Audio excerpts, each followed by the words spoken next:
Abafumba battiddwa mu ntiisa David ne mukyala we Deborah Mutaaga batuuze b'e Rugonjo ekisangibwa e Nakiwogo Ntebe. Bano babafumise ebiso era nga kigambibwa obulumbaganyi buno bwabakolebwako ku Sande ekiro ku ssaawa nga 3 oluvannyuma lw'okusiibula abagenyi be baali bakyazizza mu maka gaabwe. Brother wange ne sister wange babadde babakolera bato bange. Kati ku kyatuukawo ku olwo ku abagenyi bwe baaliwo bajja abagenyi 7 nga kuliko abakulu 2 abavubuka 4 nga kuliko n'omwana omuto omu.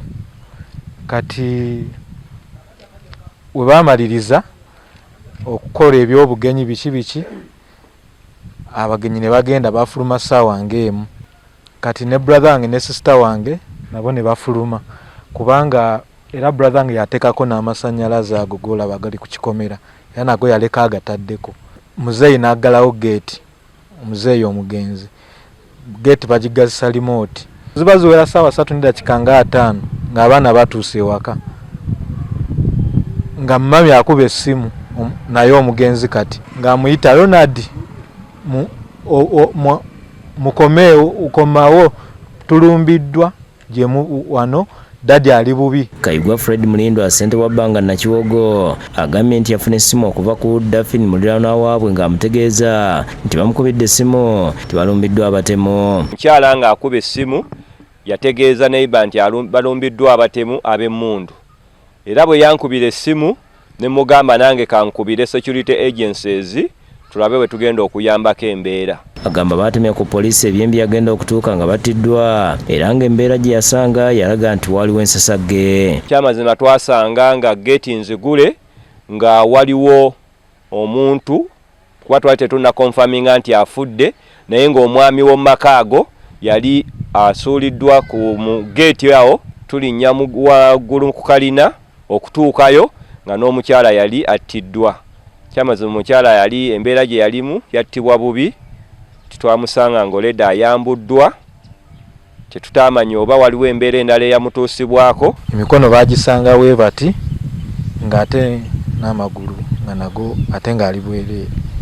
Ategeeza nti awaka weetooloddwa kamera ng'ebifaananyi byakwatiddwa byalaze omusajja yabadde ayambadde masiki nga yayitidde ku muti gwa ovakado n'atuukira ku musajja yabadde mu nnyumba. Annyonnyodde agamu ku maloboozi agaakwatibwa kamera z'awaka nga galaga nti omutemu yabalinako empiiga. Emirambo gyaggyibwawo ne gitwalibwa mu ggwanika era nga poliisi yakutte abakozi b'awaka 2 okuli Angela Nakalema ne Ronald Goloba babayambeko mu kunoonyereza.